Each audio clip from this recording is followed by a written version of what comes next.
सुबह सूर्योदय हुआ ही था कि एक वयोवृद्ध डॉक्टर के दरवाजे पर आकर घंटी बजाने लगा। सुबह सुबह कौन आ गया, कहते हुए डॉक्टर की पत्नी ने दरवाजा खोला। वृद्ध को देखते ही डॉक्टर की पत्नी ने कहा, दादा आज इतनी सुबह क्या परेशानी हो गई आपको?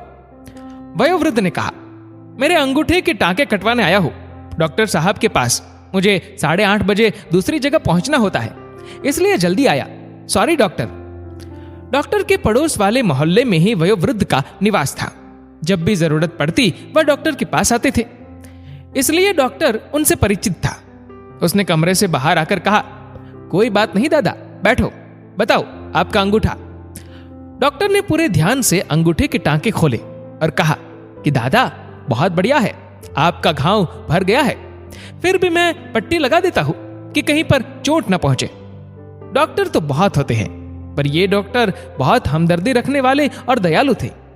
डॉक्टर ने पट्टी लगा करके पूछा, दादा आपको कहां पहुंचना पड़ता है 8:30 बजे? आपको देर हो गई हो तो मैं चलकर आपको छोड़ आता हूं। वृद्ध ने कहा कि नहीं नहीं डॉक्टर साहब, अभी तो मैं घर जाऊंगा, नाश्ता तैयार करूंगा, फिर निकलूंगा और बराबर 9 बजे पहुंच जाऊंगा। उन्होंने डॉक्टर का आभार माना और जाने के लिए खड़े हुए। बिल लेकर के उपचार करने वाले तो बहुत डॉक्टर देखे हैं, परंतु दिल से उपचार करने वाले कम होते हैं। दादा खड़े हुए तभी डॉक्टर की पत्नी ने आकर कहा कि दादा नाश्ता यहीं कर लो। वृद्ध ने कहा, ना बहन, मैं तो यहां नाश्ता कर भी लेता, परंतु उसको नाश्ता कौन कराएगा? डॉक्टर ने पूछा, किसको नाश्ता कराना है? तब वृद्ध ने कहा कि मेरी पत्नी को।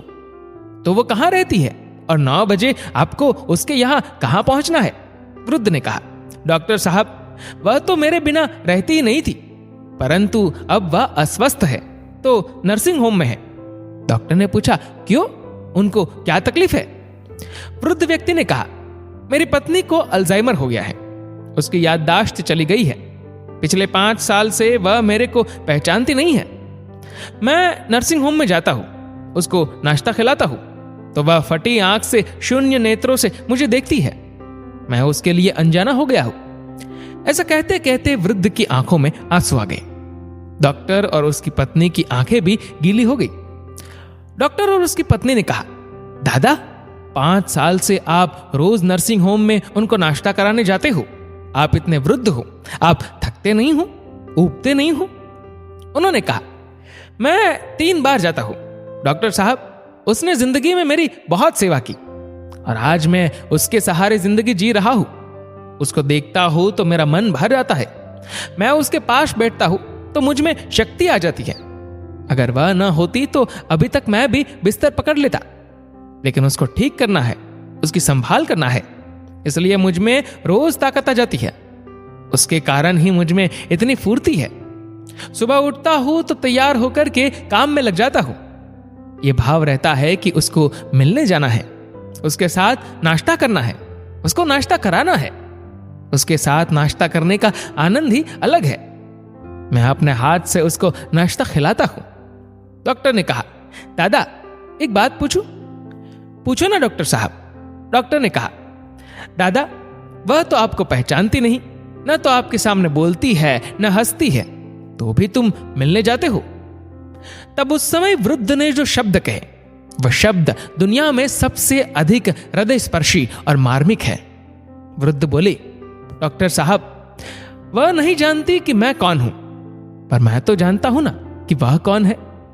और इतना कहते कहते वृद्ध की आंखों से पानी की धारा बहने लगी। डॉक्टर और उनकी पत्नी की आंखें भी भर आई। कहानी तो पूरी होगी, परंतु पारिवारिक जीवन में स्वार्थ अभिशाप है और प्रेम आशीर्वाद है। प्रेम कम होता है तभी परिवार टूटता है। अपने घर में अपने माता पिता को प्रेम करना, जो लोग ये कहते हैं अपने पिता के लिए कि साठी बुद्धि नाठी, उनको ये कथा 10 बार पढ़वाना। ये शब्द वह नहीं जानती कि मैं कौन हूं, परंतु मैं तो जानता हूं। ये शब्द शायद परिवार में प्रेम का प्रवाह प्रवाहित कर दे। याद रखें, प्रेम निस्वार्थ होता है, प्रेम सबके पास होता है, परंतु एक तरफा वाला प्रेम ये दुर्लभ है, पर होता जरूर है। कबीर ने लिखा है, प्रेम न बाड़ी उपजे, प्रेम न हाट बिकाए, बाजार में नहीं मिलता है ये प्रेम। दोस्तों, इस वीडियो को लेकर आपकी क्या राय है? नीचे कमेंट करके जरूर बताएगा। और अगर आपको वीडियो अच्छा लगा हो तो इस वीडियो को लाइक करेगा, शेयर करेगा ज्यादा से ज्यादा लोगों तक। और ऐसे ही और भी इंस्पिरेशनल वीडियोस के लिए सब्सक्राइब करें हमारे यूट्यूब चैनल को और फेसबुक पर फॉलो करें हमारे पेज को। धन्यवाद।